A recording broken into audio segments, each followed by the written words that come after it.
Naturally Agnes Mugalo, Senior Warden Nursery Hall. I am representing the unit of accommodation or halls of residence, which is under the Students' Welfare Department, that is headed by the Dean of Students.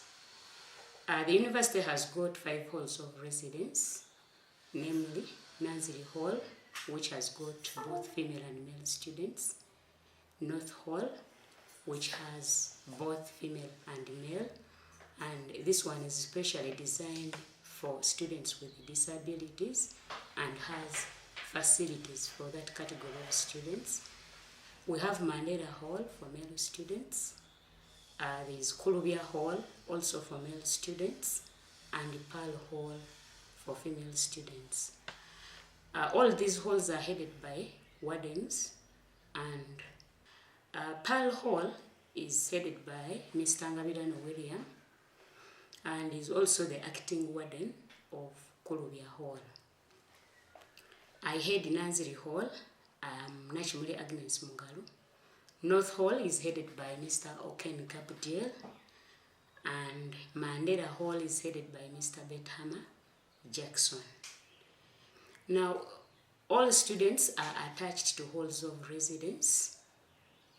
Whether they sleep in those halls or not, they are all attached to halls of residence. This does not mean that you have space or you have a bed in that hall of attachment. And the reasons why we have a hall of attachment or a hall of residence are the following. First of all, in the university, we use a hall of attachment for identification of a student for administrative reasons. We also pay living out and food allowances to government students, and when we prepare payment of their money, we base on that hall to pay you your money. Then when it comes to participate in games and sports, we do it on the basis of halls of residence or halls of attachment. We have students with a disability. These students, when they report to the university, they are supposed to get guides and interpreters after the decision of the disability committee. So these students are helped by their hall wardens, whether they are private or government, whether they are residents or non-residents. Then on completion of your course, at the end of your course, you need your hall of attachment or hall of residence to clear you before you graduate. Then when you join the university, immediately you join the university, the very first registration in the university is done at the hall of residence. So you must know the location of your hall of attachment, and you begin registration from there. Other registrations up to the final registration that we call central registration begin with your hall of attachment. Then in the event that you are sick, it is your warden who helps the medical center to take you to hospital to check on you, and then to connect to your parents to inform them that you are sick, to invite them to come and check on you. And also in the event that you die at the university, God forbid, in case you die at the university, the warden processes your burial expenses. The university buys for you a coffin and all other things that you need for your burial. But what we note here is that this is only done for students who have fully paid university dues and they are fully registered with the university. So that is why we have halls of residence. Now, administration of a hall of residence, when you report to the university, we have student mentors. You will find fellow students there. They will be in a uniform as you will be informed as you report. And these students will lead you to the particular halls of residence as per your admission letters for those who will reside in the university halls of residence. So a hall of residence is headed by a warden and assisted by the chief custodian and then a custodian. We also have a group of student leaders, a group of 12 students who do the management with the administration of the hall. So the student leaders are also part of the administration of this hall. So we have a chairperson, and then each block has a guild representative on behalf of the students. So when we report to campus, we shall be introduced to these student leaders, and they will be very vital in receiving students at the campus, in the halls, and directing them to the different places. Now, what is the role of a warden? When we come to the university, it becomes our home when we are there. So the warden is in charge of receiving your admission lists and then allocating you a room. You don't just come and enter a room. It is the warden who allocates you to go to a given room for different reasons. Then the warden also provides all the requirements. When you read your admission letters, there, for example, you need to register, you need to be paid living out allowances and all that. So the warden is in charge of doing all this to provide what is required of you in that admission letter. If you have any inquiries to make, if you are confused, if you are lost, you go to your warden or to the staff of the hall to assist you so that you don't get confused. The warden is in charge of ensuring the security and safety of the students as they are at campus. Then we have activities like games and sports. It is the role of the warden to guide students in these activities, to finance them, to help students to join university teams. And then the warden manages finances of the hall and is also in charge of keeping university property and hall property which is there. Therefore, when you come to the university, when you are given a room, if there is no bed, you don't call your mother at home, but you report to the warden that there is no bed in my room, there is no curtain, or the bathroom is not okay. So the warden is in charge of all that. Then the warden is also in charge of paying allowances to the government students, and we are going to give the details of this allowance to the government students. Then the warden ensures university rules and regulations. So Kyambogo University has rules and regulations, and you will be able to download them and read them before you come to the university. So we enforce these rules, and most important, we respect people who are disciplined. So Kyambogo University is unique because of its discipline compared to so many other universities in the country or in the world. We have that unique discipline that we want to maintain forever. Then the warden is also in charge of students feeding at the university. So the details of food will be communicated by the catering manager of the university, so you will also listen to that. Then we encourage students to read the university rules and regulations and internalize them, so that by the time you join the university, you don't have to look here and there. You strictly know what you are supposed to do. Then I would request that everyone takes note of the following. They are like 10 points, but this will help you to sail through the university.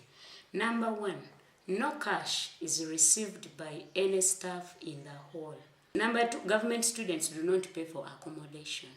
It is already paid for them, so they are not required to pay for that accommodation. Then the few private students who will access accommodation at the university will have to pay for it. But payment is made to the banks that are in the university, but you don't pay the cash to any staff in the halls of residence. Then all matters to do with the space and accommodation are handled by the warden. You strictly have to understand this. No one should sell to you a space or accommodation space other than the warden. And this is done in the office of the warden, not by any other staff, not by any student, not by any student leader. And then all students are encouraged to use the name which they registered with the university. When you come to the halls of residence, we expect that you use that name that you registered with the university. Then cooking of any kind is strictly prohibited, and carrying of any cooking gadgets or food to the halls of residence, such gadgets will be confiscated. So we request that you explain to your parents so that they pay for you for this food, and you avoid cooking here. You avoid carrying gadgets and raw food that you will cook from here. Then, particularly, I request that the government students take note of this to avoid inconveniences. Government-sponsored students, whether they are residents or non-residents, are paid allowances. But on application, it is not automatic. You must apply for this money. So the resident students are paid food allowance, and the non-resident students are paid both living out and then food allowance. But when you don't apply for it, you will not receive it. You must come to the warden's office and get the details of that payment. Then the money is paid to students using we pay the money using mobile money. So we request that all government-sponsored students have their phones, have their numbers registered in their name, registered with the university. That will make the work of the people in charge of payment very easy. Application forms for these allowances are picked from the warden's office after fully registering with the university. So we don't pay you until you are registered with the university and you have paid all the functional fees that are required of you. Also take note of this. If you are a resident, that means you are going to be given accommodation in the halls of residence. And if you don't want this space, if you don't want this accommodation, or if you are non-resident and you want to become a resident, for all these cases you must put it in writing. You write to the Dean of Students through the warden, and the Dean of Students receives this letter and replies to you. So when the Dean does not reply to you, then that means you are not leaving the hall. This affects the payment of your allowances. If your admission letter shows that you were resident, then you get less money, only food allowance. But when the Dean has not allowed you to move out, we shall continue paying you money for a resident student, even if you don't sleep here. So solving this problem, you are requested to write a letter informing the Dean that you don't want to stay here, or you want to get out, or you want to come in, or you want to get out. So the Dean will reply to you. Before the Dean replies, you don't consider yourself a non-resident or a resident. Then another thing to understand is the university does not call assemblies like it is done in secondary schools. In a university, we communicate on notice boards and maybe on WhatsApp, but official documents appear on the notice boards and some WhatsApp groups that you will find with the student leaders and fellow students. But we encourage students to read what we put up on notice boards, because that is the major way of communicating to you. Then the students who are accommodated in private hostels. When you are in a private hostel, you remain the responsibility of Kyambogo University. Kyambogo University still has a responsibility over you even if you sleep in a hostel.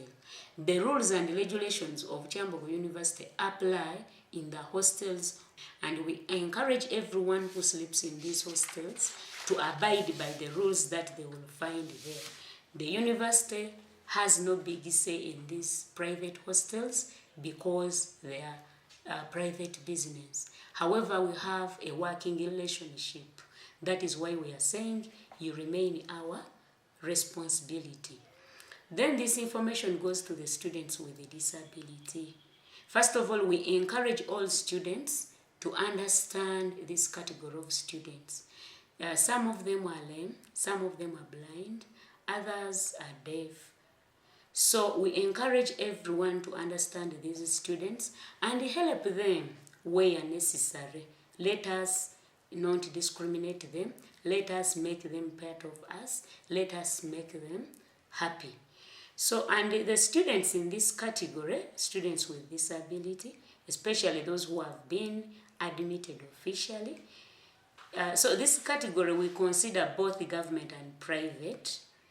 So the university provides a guide to students who are visually impaired or who have any other serious health issues. So you don't just get a guide from the compound, but the warden guides you to get a guide or an interpreter. An interpreter is given to a student who is deaf because they have to be assisted in their academic work. Interpreters are also learned and graduates, so they help these students. Now, getting a guide or an interpreter, this is determined by the disability committee. The disability committee assesses you when you come to see whether you really need help, to see whether you really need that guidance. So when they determine that you need that help, then they will give you a guide or an interpreter. Then we also advise that there are people who are around campus. Whenever they say a student in this category, they always hijack them, pulling them around. I'll be your guide, I'll be interpreter, and what have you. So please don't get people who find you at the compound. You should get the guides and interpreters from the offices of your wardens. And then these students in this category still, they can access equipment for disability to support them.